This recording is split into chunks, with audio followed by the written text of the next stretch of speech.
김종배 시선 집중. 여러분 안녕하십니까, 김종배입니다. 12구 참사 이후에 생존자와 유족들 그리고 현장에 투입된 구조 인력들은 물론 일반 시민들 중에서도 적지 않은 분들이 재난 트라우마에 시달리는 것으로 알려졌습니다.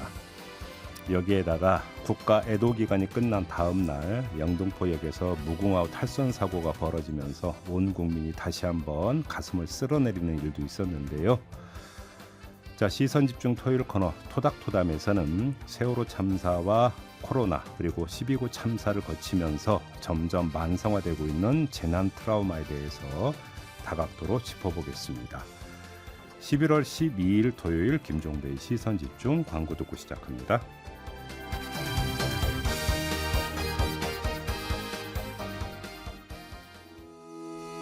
시선 집중은 촌철님들의 다양한 목소리를 기다립니다. 짧은 건 50원, 긴 건 100원인 문자메시지 샵 8001번, 스마트 라디오 미니와 유튜브 라이브로도 시선 집중과 함께하실 수 있습니다.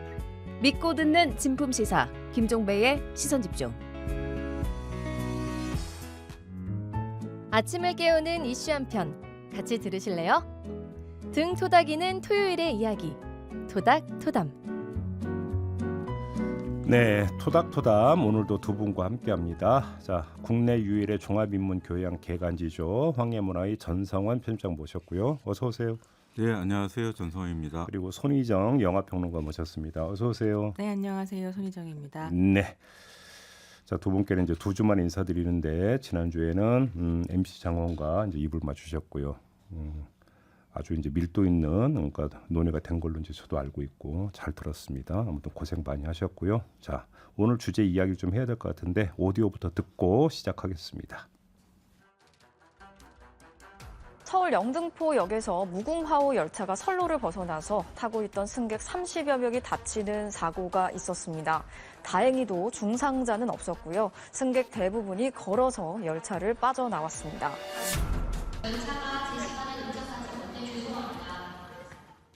갑자기 한 번 작게 흔들리다가 크게 흔들렸어요. 뭐 타는 냄새 나길래 뭐 타는 거 아니냐고 하고 그냥 다 일어나서 서 있다가 가족이나 아는 지인한테 연락해서 뭐 죽을 뻔했다. 하지만 복구 작업이 계획보다 늦어지면서 열차 운행이 중단되거나 지연이 되는 등 하루 종일 여파가 이어졌습니다. 특히 지하철 1호선 일부 구간에는 승객들이 몰리면서 사람들이 너무 많다, 통제해달라 이런 신고가 빗발치기도 했습니다. 운행 중지된 열차들이 좀 많아요. 어제 탈선 여파로 인해서 지금 바로 서울역으로 이동을 하셔야 될 것 같아요. 지금 그 현장에 이제 투입됐던 소방 대원들이 있지 않습니까? 이분들의 네. 아마 이제 정신적 충격도 상당히 컸을 것 같은데. 예, 이런 우리 직원들의 마음 상태를 할 수 있는 트라우마 센터 예, 꼭 만들어 주셨으면 좋겠고요. 네. 그래서 너무 많은 분이 사망해서 너무 힘들어하고 있어요. 그래서 주위에 계신 분들이 있으면 그러니까요. 예, 힘내라고 격려도 좀 해주셨으면 예 좋겠고요. 그러니까요. 그리고 예, 저희 사실은 너무 힘들게 일을 하고 있어요. 그래서 뭐 많이 뽑긴 했는데 알겠습니다. 저희도 이제 좀 많이 인력을 충원해서 이런 현장 대응을 좀 더 향상시켰으면 좋겠습니다. 네, 뭐 지금 들으신 대로 곳곳이 사고고 그래서 하루하루가 정말 불안이고 여러 가지 장면들이 지금 겹치고 있는데요. 자, 이런 모습 한번 총체적으로 한번 이야기를 했으면 좋겠는데 두 분은 이런 모습들을 보면서 어떤 점을 느끼셨는지가 좀 궁금한데요. 어느 분부터 좀 말씀해 주시겠습니까? 그 사고 다음 날, 그러니까 무궁화호 탈선 사고 벌어지고 다음 날, 그 저희 와이프가 하필이면 그 20년 만에 친구들하고 기차 여행 간다고 서울역에 나갔었어요. 그래서 거기서 이제 계속 아이고. 그 기차 연착되고 취소되고 하니까 문자 메시지가 계속 오는데 뭐 굉장히 불안하다라는 그런 반응이 계속 오더라고요. 그러니까 안 그래도 이태원 참사 사고 얼마 전에 있었기 때문에 그래서 저도 이제 사고가 잦으니까 걱정이 된다. 그냥 집에 오면 안 되냐 뭐 이런 얘기 계속 하고 있었고, 근데 사실 우리 사회가 한편으로는 되게 불안을 땔감 삼아서 돌아가는 사회가 아니냐 이런 생각을 저는 계속 해왔거든요. 그러니까는 뭐 과거에는 절대 빈곤에 대한 어떤 공포, 그다음에 IMF 외환위기 이후에는 뭐 고용 불안정에 대한 어떤 그 불안, 위기의식 이런 것들을 가지고 학생들에게 계속해서 입시 지옥에 빠뜨리고 우리가 그렇게 하면서 한편으로는 고도 성장을 이루었는데 그게 우리 마음 속에 잠재적인 어떤 트라우마로 계속해서 자리 잡고 있다 이런 생각이 들더라고요. 저 같은 경우는 계속해서 연타로 막 이런 일들이 벌어지니까 약간 무기력감을 느낀다 이런 생각이 좀 들었고요. 도대체 뭘 해야 될지 모르겠다 이런 생각도 함께 들고 근데 이제 이번에 열차 사고 같은 경우는 가장 큰 원인이 아무래도 사람의 부족 때문이라고 들었습니다. 전문가들이 다 그렇게 이야기를 하던데요. 저는 그걸 보면서는 한국 다큐멘터리 중에 언더그라운드라는 작품이 있어요. 이 작품이 생각이 났는데 이 김정은 감독이 연출한 작품이고요. 하루 3만 명의 승객이 이용하는 부산 도시철도를 배경으로 하거든요. 그래서 이제 그 작품을 보면 24시간 그 철도가 계속 움직이고 있는 거죠. 첫 차가 출발해서 막차가 끝날 때까지 또 당연히 열차는 살아있지만 그 나머지 시간에는 선로를 고치고 뭔가를 수리하고 관리하고 이런 노동이 계속 되는데요.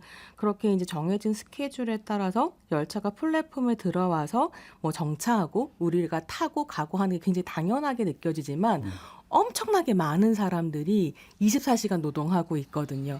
근데 그랬을 때 그렇게 현장에서 끈질기게 버티고 앉아서 이 필수적인 노동을 하는 사람들이 있단 말이에요. 근데 그 사람들을 계속해서 해고하고 비정규직으로 돌리고 이런 문제들이 계속 되고 있는 것 같고 제가 느끼는 무기력감이라고 하는 것은 한편으로는 사람을 하찮게 여기는 것, 그 열차를 타는 사람도 하찮게 여길 뿐만이 아니라 그 열차가 움직이기 위해 노력하는 많은 노동자들을 하찮게 여기는 문화 안에서 약간 나는 뭔가? 난 뭘 할 수 있을까? 이런 생각을 하게 된다는 생각이 들었어요. 근데 이 언더그라운드라는 작품 같은 경우는 그런 사람들의 노동을 그러니까 청소 노동자의 노동까지 하나하나 다 보여주고 되게 핵심적으로 어떤 질문을 던지냐면 왜 이 노동자들이 비정규직의 자리에서 부당하게 차별당해야 하는가? 를 질문해요. 근데 이 질문이 되게 중요한 게 그런 식의 수리하고 관리하고 닦고 하는 게 엄청나게 시간 속에 쌓여서 숙련된 노동을 요하는 일인데 비정규직으로 하찮게 여기면서 사실 그 시간들이 다 날아가 버리는 거죠. 그래서 우리가 그 안에서 보내는 시간들을 어떻게 의미 있게 쌓아갈 수 있는 제도를 만들 것인가 이런 것들도 좀 함께 고민하게 됐습니다. 그러니까 무궁화호 탈선 사고 후에 그러니까 출근 대란이 빚어졌고 그때 사실은 저희도 좀 불안한 마음에 그 다음 날 인터뷰를 가졌던 게 출근 대란이라고 하는 것을 다른 말로 하면 전철역에 수많은 사람이 한꺼번에 몰려든다. 말 그대로 이제 12구 참사에서 나타났던 수많은 인파라고 하는 어떤 표현. 이것이 다시 전철역에서 재현된다라고 하는 것이 되고 안전 관리가 제대로 이루어질 수 있느냐라는 불안감 때문에 이제 사후로라도 이제 점검해 보려고 인터뷰를 한 적이 있었어요.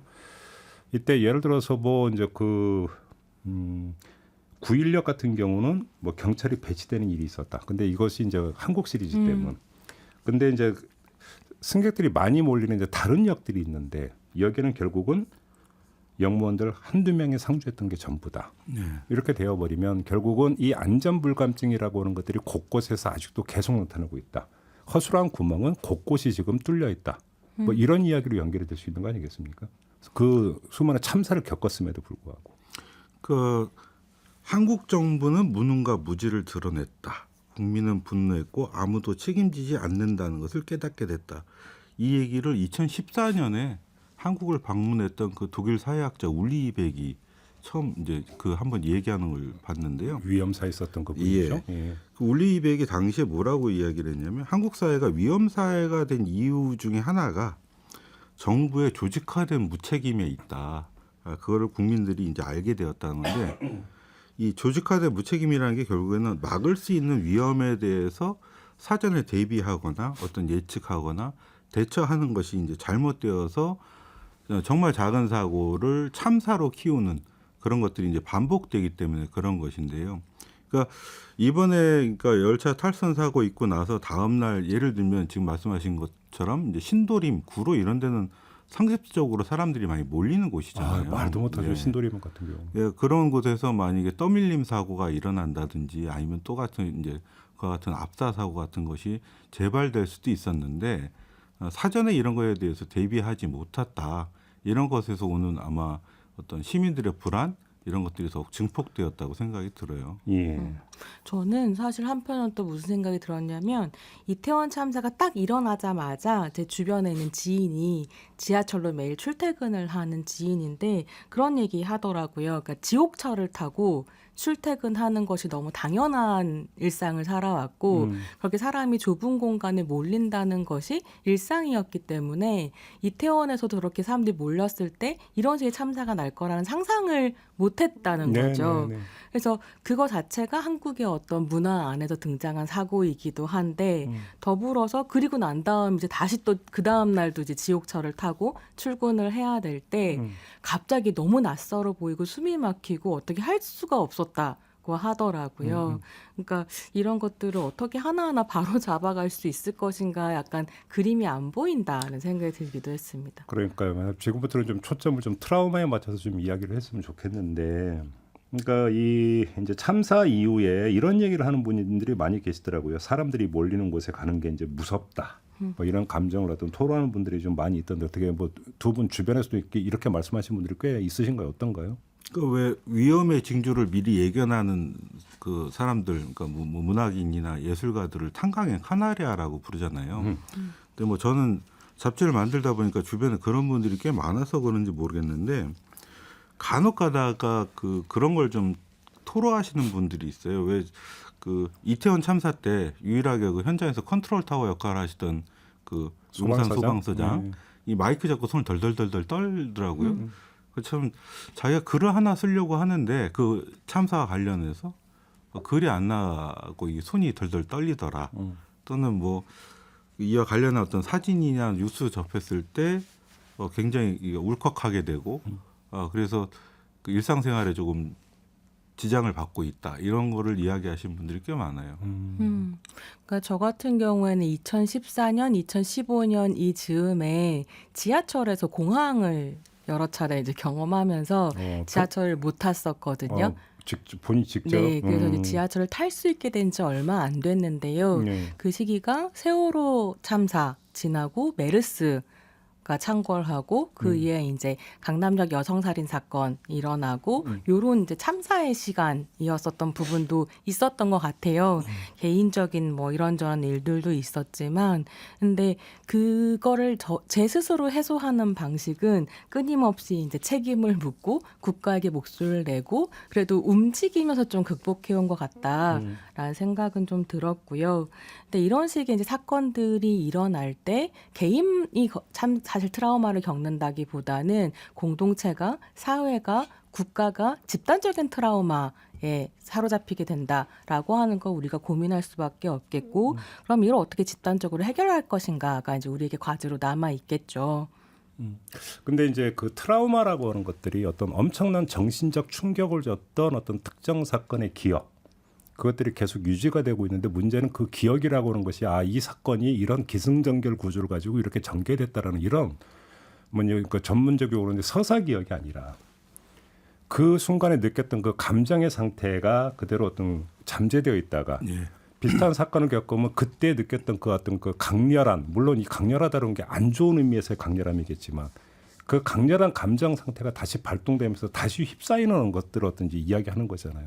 근데 그런 점에서 놓고 본다면 대한민국 사회가 안전하지 못한 사회다라고 하는 걸 넘어서 되게 잔인한 사회라는 생각이 많이 드는 게 결국은 이런 어떤 그 너무나 엄청난 충격을 가져왔던 그런 감정 상태를 다시 발동시키는 사건들을 연이어 발생시키는 사회.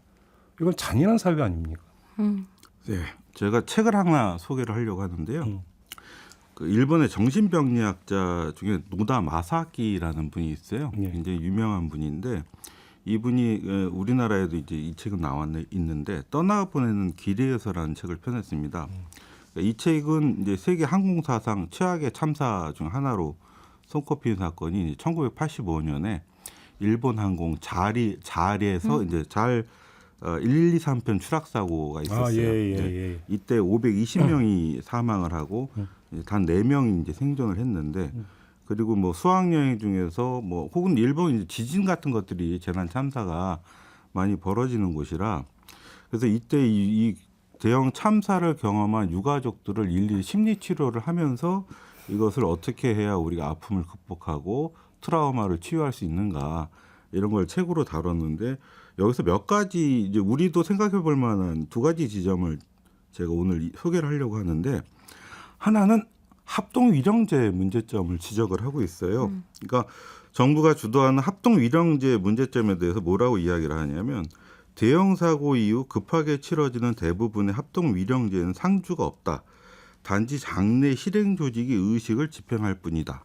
유족은 의식의 구성 부분에 지나지 않고 대신 사고를 일으킨 정부나 기업, 즉 가해자가 장래 주체자가 된다. 합동위정제를 통해 행정가 정치가들은 면죄부를 받는다. 죄책감을 별로 느끼지 않는 가해자가 멋대로 사회를 대표하여 희생자의 영령을 위로하는 위령제는 살아남은 유족의 마음 깊은 곳에 한 번 더 상처를 입힌다. 현대의 합동위령제는 사고를 빨리 일단락짓고 원래의 일상으로 돌아가고자 하는 가해자의 바람을 실현하는 수단일 뿐이다. 이런 이야기를 하나 하고 있고요. 또 하나는 대형 참사 이후에 그 이른바 슬픔 사냥꾼들이 출동한다는 거예요. 그 중에 하나는 물론 언론도 포함이 되어 있는데 최근 같으면 이제 유튜버들도 거기에 들어가겠죠. 그러니까 무엇을 위해서 취재하고 있는가라는 어떤 본질적인 질문 없이 그냥 희생자들의 이름이나 그 뒷이야기들을 한두 줄 따가지고 이제 그 소비하려고 하는 행태들이 결국에는 어떤 그 참사로 인해서 이제 마음에 상처를 입은 사람들의 마음에 또다시 소금을 뿌리는 그런 짓이 되는데 이런 것들이 우리가 대형 참사 사고를 겪을 때마다 사실은 반복되어 왔잖아요. 네. 이런 부분을 우리가 어떻게 해결할 것인가 하는 것이 이제 오늘 이야기할 주제가 되겠죠. 사실 그러니까 한국 사회 같은 경우는 뭐 성수대교 붕괴, 삼풍 붕괴, 용산 참사, 세월호 참사, 코로나, 이태원 이렇게까지 사실 21세기 전후가 참사와 함께 계속 이제 지나온 시기이기도 했는데 어떻게 보면 이렇게 대형 참사만 있는 건 아니거든요. 그러니까 부당한 죽음이 이 사회에 편재해 있기 때문에 트라우마가 극복되지 않고 점점 쌓이면서 만성화되고 무기력해지고 그러다 보니까 이제 목요일 천기누설에서 진행자께서 말씀하신 것처럼 약간 자포자기하게 되는 이런 식으로 상황으로 이어지는 부분이 있는 데다가 더불어서 대한민국이 하루에 2.2명이 산재로 사망하는 나라입니다. 그리고 2000년대 이후 통계를 바탕으로 보면 대략 3일에 1명꼴로 여성이 배우자나 데이트 관계 주변 남성에게 살해당해 왔거든요. 그러니까 미국의 이제 레베카 솔릿이라고 하는 저널리스트가 무슨 얘기를 하냐면 미국에서는 하루에 3명꼴로 여성이 남성에게 그러니까 파트너에 준하는 남성에게 살해를 당하는데 이게 합쳐보면 3년에 한 번꼴로 9.11이 일어나는 것과 마찬가지 사망자 수가 나온다는 거예요. 그러니까 어마어마한 테러, 어떤 식의 테러라고 하는 게 일상적으로 우리에게 있을 때 이것과 도대체 어떻게 싸워서 우리가 트라우마를 극복할 건가 이런 게 이제 과제로 남겨져 있다고 할 때 편집장님께서는 사회적인 문제를 말씀해 주셨다면 전 개인이 대응해가는 방식에 좀 더 집중을 하게 되는 것 같고 그래서 노동자를 죽이지 말라라고 얘기하는 것, 여성을 죽이지 말라라고 얘기하는 것, 국가가 정확히 책임지라고 얘기하고 움직이는 것, 이것들이 한편으로는 우리가 경험하고 있는 이 뭘까요? 습관화된 무기력이라고 하는 걸 극복할 수 있는 또 한 가지 방법이 아닐까라는 이제 생각과 말씀을 좀 드리고 싶기도 한 거죠. 그러니까 사실은 오늘 주제는 워낙 진중하고 좀 다뤄야 되는 부분이 너무나 이제 다각도로 여러 가지가 있는 부분이기 때문에 이 짧은 시간에 모든 걸 좀 다룰 수는 없는 문제인 것 같습니다만 트라우마를 치유하는 가장 좋은 방법은 위험 사회를 안전 사회로 바꾸는 거겠죠. 근데 참 이거 말이 쉽지만 근데 어떤 이것을 어떤 그 사회 시스템을 어떻게 전환할 것인가라고는 뭐 이런 이야기가 되겠고 하지만 또 트라우마를 겪는 것은 지금 당장 한 사람 한 사람이 겪고 있는 심리적 상태잖아요. 이 부분들을 치유까지는 안 된다 하더라도 완화할 수 있게 어떤 우리 사회가 국가는 무엇을 지원할 것인가라고는 사실 또 문제가 있단 말이죠. 이 얘기를 좀 집중적으로 좀 해야 될 것 같은데 마침 또 손희정 평론가께서 관련 영화를 하나 또 꼽아 오셨기 때문에 잠시 전하는 말씀 듣고 영화 이야기와 함께 그 얘기를 좀 한번 풀어가 보도록 하겠습니다.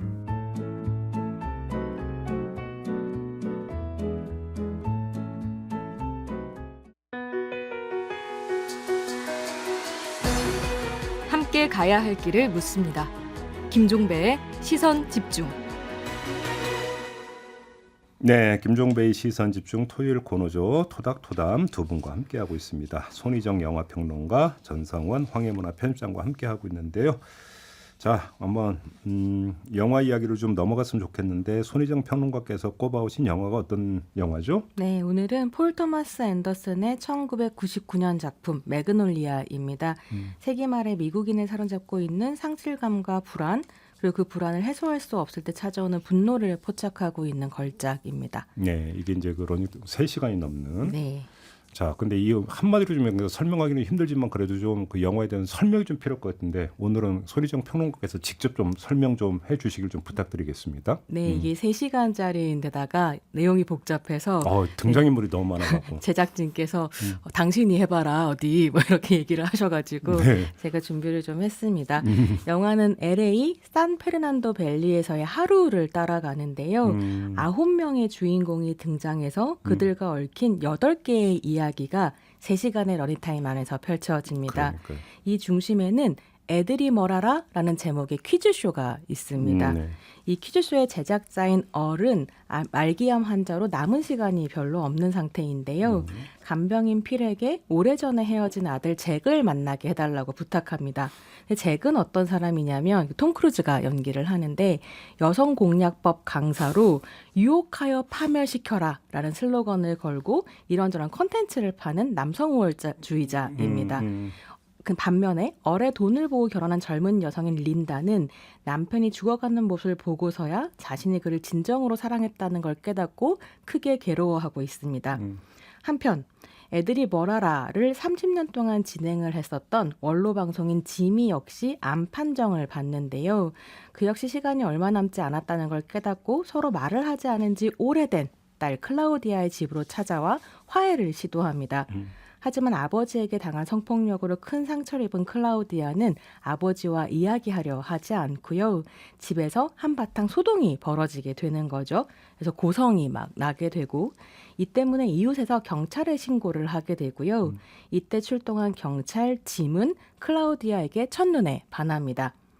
이런 와중에 애들이 뭘 알아?에 출연 중인 어린이 퀴즈왕 스탠리는 아들을 사랑으로 돌보기보다는 아들의 승리를 통해 돈을 벌 생각에 취해 있는 아버지 때문에 괴롭습니다.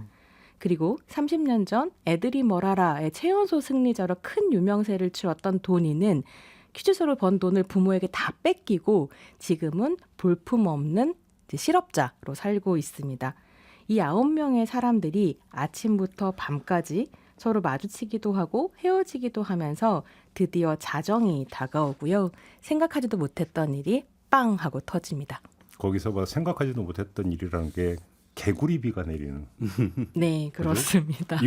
이게 어떻게 읽어야 되는 겁니까? 이 장면을? 이것 때문에 굉장히 이제 당시에 영화를 본 사람들이 큰 충격에 빠지고 영화를 해석하려고 3시간 동안 열심히 따라왔는데 모든 시도가 무의미해졌다 이렇게 얘기를 하기도 하는데요. 이 개구리비가 내리기 직전에 간판이 싹 스쳐 지나가거든요. 길거리에서. 근데 그 간판에 뭐라고 쓰여 있냐면 출애굽기 8장 2절이라고 쓰여 있습니다. 이게 뭐냐면 내가 만일 나의 백성을 보내기를 거절하면 내가 개구리로 너의 온 땅을 치리라. 라는 이제 하나님의 말씀이거든요. 그래서 거기서부터 해석을 또 해볼 수 있을 것 같습니다. 그래요. 아무튼 그러니까 이 머리 쥐어짜면서 봐야 되는 영화. 한마디로 정리를 하면 이렇게도 얘기를 할 수 있을 것 같은데 전성환 편집장님의 감상평을 한번 좀 들어보겠습니다. 저 영화 예전에도 봤고 개인적으로는 토마스 앤더슨 좋아하는 사람인데 영화 평론가들이 굉장히 사랑하는 또 감독이에요. 네. 영화 보면서 좋은 영화인 건 알겠어. 근데 왜 이렇게 등장인물이 많어? 왜 이렇게 길어? 그리고 이제 이게 무슨 그리스 고전 비극도 아닌데 갑자기 데우스 엑스 마키나가 막 하늘에서 우두두두 쏟아지더라고요. 그 기계장치의 신이란 뜻이잖아요. 그게 갑자기 어떤 모든 갈등을 한 큐에 해결해주는 그런 장치인데 사실은 개인적으로는 참 좋아하는 영화기도 하고요. 그리고 여기에 보면 결국에 아버지하고 아들 혹은 딸, 그러니까 부모와 자식 간에 서로 제일 가까울 수밖에 없는 사람들끼리 상처를 주고받았을 때 이게 과연 용서받을 수 있고 용서가 될 수 있는가. 그러니까 다시 말해서 용서라는 건 어떤 트라우마를 해결하는 가장 기본적인 중요한 부분 중에 하나인데 그 부분은 조금 저는 그러니까 이 감독이 쉽게 답을 주지는 않는구나. 라는 생각을 했어요. 바로 이제 거기서부터 오늘 주제와 접목시켜서 이야기되는 부분이 있을 것 같은데, 그러니까 이 영화를 한마디로 정리하면 가정이라는 공간 안에서 발생했던 영혼의 상처, 이것들을 아주 집중적으로 묘사를 하고 있는데 어떻게 상처받았는가에 어떤 초점이 맞춰져 있지. 상처가 어떻게 치유되는가는 사실은 별로 드러내지 않고 있는. 그러니까 상처를 준 가해자와 상처를 받은 피해자 간의 뭐 치유의 과정, 그 화해의 과정이 뭐든지 간에 요거는 별로 그러니까 나타나지 않고 있거든요. 이걸 어떻게 읽어야 되는 걸까요? 근데 사실 저 같은 경우는 이게 이제 영화의 마지막 부분으로 가게 되면 클라우디아하고 아빠가 왜 그렇게 사이가 안 좋았는가 끝까지 사실 안 밝혀지다가 마지막에 나오죠. 네, 마지막에 이제 나오고 그게 클라우디아의 엄마가 이 아빠를 이제 돌봐주다 암 때문에 쓰러졌는데 돌봐주니까 아빠가 엄마한테 그런 이야기를 해요. 내가 당신한테 꼭 하고 싶은 말이 있다. 내가 바람을 피웠고 나는 나쁜 남자다. 이렇게 얘기하거든요. 근데 되게 오랜 시간 아마 엄마가 아빠한테 묻고 싶었지만 묻지 못했던 건 당신이 나한테 충실했냐가 아니라 클라우디아한테 뭘 했길래 딸이 저러냐였을 것 같아요. 근데 그 고백의 순간을 전환점으로 삼아서 드디어 용기를 내서 묻거든요. 너 도대체 뭘 했냐? 그러니까 아빠가 나는 뭘 했는지 모르겠지만 내가 클라우디아를 성폭력에 가한 것으로 생각하는 것 같다. 그래서 엄마가 집을 나와서 딸에게 뛰어가요, 드디어. 그러니까 그거를 가해자에게 물어볼 용기를 낸 사람의 이야기에 이어서 이제 엄마가 클라우디아 집에서 클라우디아를 딱 안아주는데 그 아는 장면 위로 그림이 한 편 걸려 있어요. 근데 그 그림 밑에 뭐라고 쓰여져 있냐면 그 일은 정말로 있었다라고 쓰여져 있거든요. 그러니까 어떤 가해 사실을 잘 모르던 삼자가 묻고 알게 되고 그래서 그게 있었다라고 하는 게 인정되는 순간 사실 이제 치유라고 하는 건 거기부터 시작이라고 할 때 영화는 거기서부터 시작될 거다라는 어떤 식의 메시지를 주고 있다는 생각은 들더라고요. 근데 오히려 그러니까 좀 제가 과도한 해석인지 모르지만 치유라고 하는 것은 하나의 방법으로 이른바 징치. 다시 말해서 어리라고 하는 제작자는 죽음이라고 하는. 네. 그다음에 클라우디아의 아버지는 퀴즈쇼의 진행자는 권총을 꺼내지 않습니까? 자살이라고 하는. 그렇죠? 이런 것들을 놓고 보면서 어떤 그 말 그대로 서로가 가슴을 터놓고 치유한다는 어떤 상투적인 어떤 결말이 아니라 오히려 가해자로서 어떤 책임을 져야 되는 부분도 오히려 이걸 강조한 것으로도 해석할 여지가 있습니까 없습니까? 어떻게 보세요? 천벌을 받은 기분이 들죠. 그 영화에서 유일하게 보면 개구리 때문에 방아쇠를 당기게 되는 사람이니까. 예. 저는 사실 이건 이제 너무나 사적인 그러니까 저 자신은 사실은 어떤 사회적 트라우마에 집중해서 이야기를 준비를 해왔고 그런 이야기를 하려고 했었기 때문에 이 매그놀리아를 좋아하는 영화임에도 불구하고 이거를 어떻게 얘기해야 될지 좀 어렵긴 하더라고요. 그러니까 사실 제가 이 작품을 고르면서 가장 하고 싶었던 이야기는 뭐냐면 과거의 것을 지키는 것으로는 새로운 세계를 가지고 올 수 없다. 는 이야기를 하고 싶었거든요. 그러니까 참사가 일어나면 우리는 과거에는 작동하고 있었지만 지금은 작동하지 않는 걸 찾으려고 하죠. 그래서 이번 이태원 참사도 마찬가지로 전 정부에서는 어땠는데 지금은 그렇지 않다. 이런 이야기를 자꾸 하거든요. 저는 그 방향이 완전히 틀렸다고 생각하지는 않지만 이전 정부라고 해서 사람이 죽는 일이 없었던 것이 아니고 이 사회에 쭉 있어 왔었던 일이기 때문에 나 자신과 나 자신 속해 있는 공동체의 사고방식 자체를 바꿔야만 이 사태를 해결할 수 있다. 라는 생각을 했었고요. 그래서 사실 이 작품을 고르면서 제가 제일 여러분들에게 소개해드리고 싶었던 캐릭터는 이 9명 중에 제일 좋아하는 캐릭터이기도 한데요. 어를 돌보고 있는 간호사 필입니다. 예. 네, 저 사실 매그놀리아에 등장하는 모든 인물들이 아까 진낭자 말씀하신 것처럼 과거로부터 상처를 입었고 그 트라우마에 시달리고 있고 각자의 방식으로 해결하기보단 분노하고 있는 상태거든요. 근데 필은 유일하게 그런 분노로부터 벗어나 있는 사람인 거죠. 그래서 현재를 살면서 사실 미래를 준비하고 있는 사람인데 그 사람이 그런 존재일 수 있는 이유는 돌보는 사람이기 때문이라는 생각이 들거든요. 그리고 타인의 이야기에 귀를 기울이는, 그러니까 모두가 어를 외면할 때, 자기 고통에만 침잠해 있을 때 어의 이야기를 듣는 사람, 가해자라고 하더라도 그 필인 부분은 저도 거죠. 중요하게 생각을 하는 게 이 영화에서 핵심적인 부분이랄까 지금 이제 얼을 돌본 필의 이야기를 하셨지만 사실은 클라우디아에게도 그 경관이 그와 같은 역할을 하거든요. 그러니까 가장 가까운 관계이고 당연히 나를 보호해주고 돌봐줘야 할 이제 부모죠. 그리고 이 부모를 이제 국가로 그냥 환치하는 것은 사실 별로 좋아하지 않는 방식이긴 하지만 국가의 의무이기도 하잖아요. 그랬을 때 여기서 가장 가까운 나를 돌봐주고 보호해줘야 될 이들에게 상처받은 사람들을 결국에는 도와주는 사람이 누구냐? 혈연 관계도 아니고 낯선 타인들이었다. 예, 저는 그 지점에서는 이 영화의 어떤 핵심 포인트가 거기에 있다고 저도 생각을 하거든요. 저는 그래서 지금 이제 편집님 말씀하신 거랑 같이 연결해서 생각해 보면 처음에는 이태원에서 얼마나 정말 지옥 같은 일이 벌어졌는지, 그리고 뭐 예를 들면 여자를 구하면 남자들을 성추행법을 몰기 때문에 구하지 않았다, 이런 식의 가짜 뉴스 같은 게 온라인에 막 나왔었는데요. 시간이 흐를수록 생존자들이 자기의 이야기들을 이제 털어놓기 시작하면서 특히 SNS 같은 곳에 어떻게 사람들이 더 약한 사람을 먼저 구하려고 했는지, 나보다 내 옆에 있는 사람을 구해달라고 얘기했는지 그 이제 이야기들이 나오고 있고, 이건 단순히 미담인 것이 아니라 실제 있었던 일이고 이게 역사라고 저는 생각하거든요.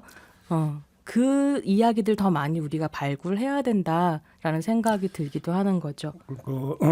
이 영화의 스토리를 오늘의 주제하고 좀 접목을 시키면 저는 포인트가 두 가지가 있다고 보는데, 하나는 그 영화 속에서 영혼의 상처를 받은 그 피해자, 트라우마에 시달리고 있는, 예를 들어서 그 재고로 분한 탐 크루즈가 이제 그 열연했던 뭐 잭이라든지 클라우디아라든지 이 두 사람이 갖고 있는 공통점이 뭐냐면 자신의 트라우마를 그냥 내면화해서 본인이 온전히 그냥 전부 다 떠안고 평생을 살아가면서 본인의 인생을 망치고 있다라는 거잖아요. 결과적으로. 네. 그러니까 그것을 어떤 트라우마의 어떤 그 자신에게 트라우마를 줬던 그 대상에게 어떤 그걸 향하면서 그걸 그러니까 해결하지를 못하고, 그러다 보니까 그것을 자신한테 돌려가지고 자신을 끊임없이 어떤 부대끼게 만드는 존재로 되어버리고, 그래서 인생을 망가뜨리는 이 현상이 나타나고 있는 지금 하나가 중요한 포인트인 것 같고, 조금 전에 이제 그 전성환 필장님 말씀해 주셨던 그 타인들. 근데 그 타인이라고 하는 것들, 예를 들어서 이제 경관이라든지 그다음에 호스피스 간호사라든지 이런 사람들이 뭐 타인이라고 하는 것보다는 어떤 공감하는 사람들, 경청하는 사람들, 그렇죠. 공감하는 사람들. 그래서 공감의 어떤 손길. 결국 이렇게 놓고 본다면 이 두 가지 포인트를 조합을 하면 사실은 결론은 이미 나오는 거 아닙니까? 근데 오늘의 포인트 중에 하나는 그 돌봐주는 사람, 경청하는 사람들이 받는 상처를 어떻게 할 거냐 또 하나잖아요. 그러니까 우리가 어떤 재난 상황이 발생했을 때 재난을 직접 당한 사망자나 부상자를 1차 피해자라고 하고 그 유가족을 2차 피해자라고 하죠. 그리고 그런 사람들을 돌봐야 되는 사람들, 그러니까 여기서는 이제 호스피스기도 하고 경관도 나오고 하는데, 그러니까 결국에는 지금 유가족 전담 공무원들 배치를 해야 될 것이고, 그다음에 그 자리에서 이제 CPR이라고 하나요? 심폐소생술을 한 경찰관들도 있었고, 사실 언론 인터뷰 어렵게 한 거 제가 봤는데 보면 이분들이 지금 말씀할 때 벌써 이 마음에서 그게 있단 말이죠. 이 목소리만으로 전달되는. 이 그냥 지켜본 우리들만 하더라도 어떤 정신적 트라우마가 생길 지경인데, 그럼 이분들한테 뭘 해줄 것이냐. 우리가 그런 거를 좀 얘기를 해볼 필요가 있을 것 같아요. 그러니까 여기서 이제 그러면 이분들을 대상화해놓고 뭘 해줄 주체를 따로 설정하는 것 자체가 어찌 본다면 지금 대한민국 현실에서는 비현실적인 얘기일 것 같다. 왜 그러냐면 거기서 가장 먼저 목소리를 내서야 되는 게 국가인데, 그렇죠? 국가가 그러면 어떤 여기서 그러니까 트라우마를 겪고 있는 게 그런 어떤 희생자나 그 유족만이 아니잖아요. 일반 국민들도 마찬가지로 트라우마를 겪고 있는 거잖아요. 거기서 국가가 애도 기간을 설정한 거 말고 얼마나 위로의 메시지를 던졌느냐. 저는 별로 던진 거 없다고 생각하거든요. 그렇게 놓고 본다면 결국은 누가 뭐를 해준다가 아니라 스스로 할 수밖에 없는 게 지금 대한민국 현실 아니냐. 이거 아닌가요? 스스로 공감하고 스스로 연대하는 거 말고는 지금 뭐 대안이 없는 거 아닌가요? 지금 우리 현실에서는. 그래도 정부한테 요구를 해야죠. 방송이나 이런 데서 요구를 해야 되는데 저는 이런 생각이 들어요. 정부가 뭘 해야 되냐. 잘한 사람한테는 상을 주고 잘못한 사람은 그 책임을 물어야죠. 근데 우리는 지금 그 반대로 하고 있잖아요. 어떻게 보면. 제가 뭐 수사를 하고 있는 사람도 아니고 그 자세한 내용은 모르겠습니다만 그냥 시민의 한 사람으로서 지켜볼 때는 현장에서 유일하게 컨설턴트하고 역할을 한 사람이 오히려 뭔가 그 대상이 되고 있고 그 반대에서 책임을 져야 될 사람들은 다 누구 탓이다라고 이렇게 떠밀고 있는 상황이니까 그런 상황에서는 현장에서 겪은 트라우마 그대로 안고 있고 거기에 또 사회적으로 죄인 영웅 취급을 해줘야 될 사람들 죄인 취급하고 있는 것은 이거는 이중으로 처벌하고 있는 거죠. 그래서 무슨 기사를 보니까 지금 이제 이태원 파출소에 응원의 메시지만큼이나 뭐 이태원 파출소 경찰관들이 살인자다. 더 못 구한 걸 창피하게 생각하라. 이런 식의 비난하는 전화가 계속 걸려온다는 거예요. 이거 그냥 괴롭힘이고요. 이렇게 하도록 만든 건 결국 정부라는 생각이 들거든요. 그러니까 지금 편집장님 말씀하신 것처럼 일선의 현장에 나가 있었던 사람들부터 경찰선에서 꼬리를 자르려고 하는 메시지를 계속 던지니까 사실은 용산파출소, 용산경찰서를 비난하는 목소리가 국민들로부터 나오는 건 너무 자연스러운 일이라는 생각이 들고 사실 그 비극이란 말의 그 어원이 희생양이란 말에서 비롯됐잖아요.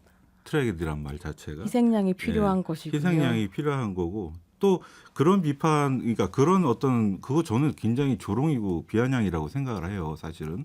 그러니까 이 이태원 희생자 나왔을 때도 아까 우리 사회자께서도 말씀하셨지만 우리 사회가 굉장히 잔인한 사회가 되어가고 있다. 그것 중에 하나는 그거죠.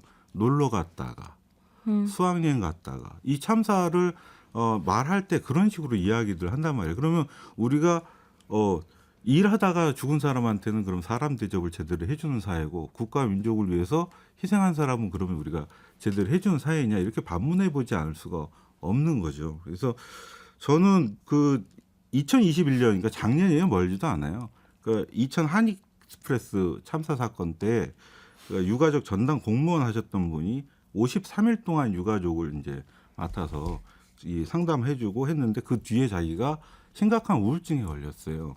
그래서 일상생활로 돌아오는데 굉장히 시간이 오래 걸렸다고 하더라고요. 그러니까 전문가들이 그런 얘기 하잖아요.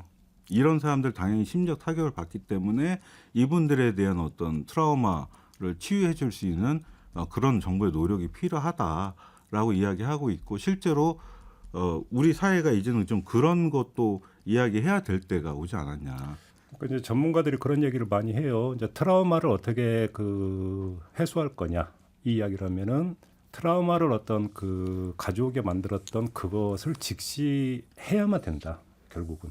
그러니까 당연히 회피하고 싶고 피하고 싶고 다시는 어떤 거 쳐다보고 싶지 않고 떠올리고 싶지 않지만 그래갖고는 그 평생 가져가는 것이기 때문에 오히려 정면으로 직시하고 조금씩 둔감해지고 그리고 조금씩 거기서 해소할 수 있게 그런 계기가 자연스럽게 폭력적으로 되면 큰일 나는 거고 그러니까 그 계기를 만드는 것들이 필요하다 이런 얘기를 많이 하던데 저는 그런 걸 보면서 아까 말씀드렸던 것의 연장선상인데 우리 시민들은 그 트라우마를 어떤 부여했던 그런 어떤 계기적 사건을 피하고 싶어도 피할 수가 없는 사회에 살고 있다. 왜? 계속 그런 참사가 터져버리니까. 그렇죠. 예. 그러면 직시하고 싶지 않아도 직시할 수밖에 없는 어떤 상황에 내몰려 있는데 그럼 거기서 할 수 있는 단서이자 방법 실마리는 그럼 되풀이 되더라도 조금씩 나아지는 모습을 보여주는 것. 이거 말고는 그런 방법이 없다라고 하는 것인데 그게 안 되고 있으니까 이 트라우마가 계속 재발되고 더 심해지는 거 아니냐. 이 얘기가 되는 거 아니겠어요. 알겠습니다. 이야기를 하다 보니까 참 하면 할수록 좀 답답하다라고 하는 것들을 솔직히 좀 그런 것들을 좀 많이 느끼게 되는데요. 이럴 때일수록 뭔가 다시 그 지혜를 모아가는 이런 과정이 좀 필요하지 않을까. 그다음에 국가가 뭔가 자기 존재의 이유를 국민들한테 설득을 시키는 과정이 아니라 갈수록 더 삭감시키는 과정이 된다면 결국은 뭐 국민 스스로가 지금 뭔가를 좀 해결법을 찾아야 되는 것 아니냐. 뭐 이런 얘기밖에는 좀 드릴 수가 없을 것 같은데 시간이 다 돼서 좀 마무리를 해야 될 것 같은데요. 사실은 하고 싶은 이야기에 거의 뭐 절반도 못한 것 같은데 네. 아쉬움이 아마 두 분도 참 많으실 것 같은데 꼭 이 말을 좀 그래도 좀 마지막으로 하고 싶다라고 하는 부분이 있다면 어떤 걸까요? 네, 제가 오늘 주제에 매그놀리아를 골랐었던 건 이 작품이 1999년, 그러니까 21세기 시작 직전, 9.11 직전에 나온 영화였기 때문이거든요. 9.11 이전에도 미국 사회에는 불안이 있었고, 그 불안이라고 하는 건 미국이 2차 세계대전 이후에 약속했었던 어떤 풍요로움의 실패, 부모 세대가 아이들에게 해주겠다고 약속했었던 어떤 평화의 실패로부터 나온 불안이었었고, 그걸 사실 과거의 것과 그러니까 이별하고 새로운 가치관을 받아들이면서 해결해 나갔어야 됐는데 9.11이 터지면서 미국 사회가 한 게 뭐였냐면 다시 정상 가족을 세우고 다시 아버지 중심의 가족을 세우고 프로테스탄티즘에 기반하는 이런 식의 과거의 세계로 회귀하는 거였거든요. 전 세계적으로는 테러와의 전쟁을 선포하고, 근데 그랬기 때문에 지금 미국 사회가 직면하고 있는 건 트럼프 시대이기도 했었던 거죠. 엄청난 극우화. 근데 그 극우화는 통계가 있어요.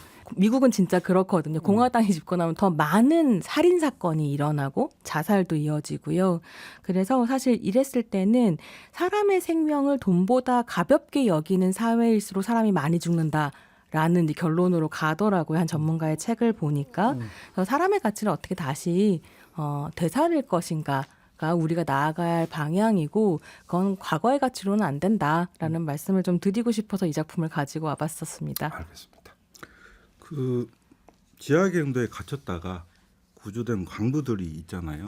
이분들의 가장 큰 희망이 무엇이었냐 하면 암흑의 세계 저편에서 들려오는 굴착기 소리, 발파 소리 이런 거였다고 하죠. 그러니까 재난 영화에서도 보면 거기 아무도 없어요 이렇게 외치지 않습니까? 그때 뭔가 응답이 사회적으로 저는 들려와야지 된다고 생각을 해요. 그러니까 우리 사회가 이제 어떤 그 희생의 참사나 아니면 어떤 것에 헌신한 사람들을 어떻게 대우할 것이냐 했을 때 그 죽음을 무의미한 죽음으로 만들 것이 아니고 어떤 사회적 죽음으로서 우리가 의미를 부여하고 그 희생에서 새롭게 출발할 수 있을 때, 그럴 때 그 트라우마도 저는 같이 해결될 수 있다고 생각합니다. 알겠습니다. 자, 오늘 이야기는 좀 이렇게 마무리를 해야 될 것 같습니다. 두 분 고생하셨습니다. 감사합니다. 세상을 바로 보는 또렷하고 날카로운 시선, 믿고 듣는 진품 시사 김종배의 시선 집중.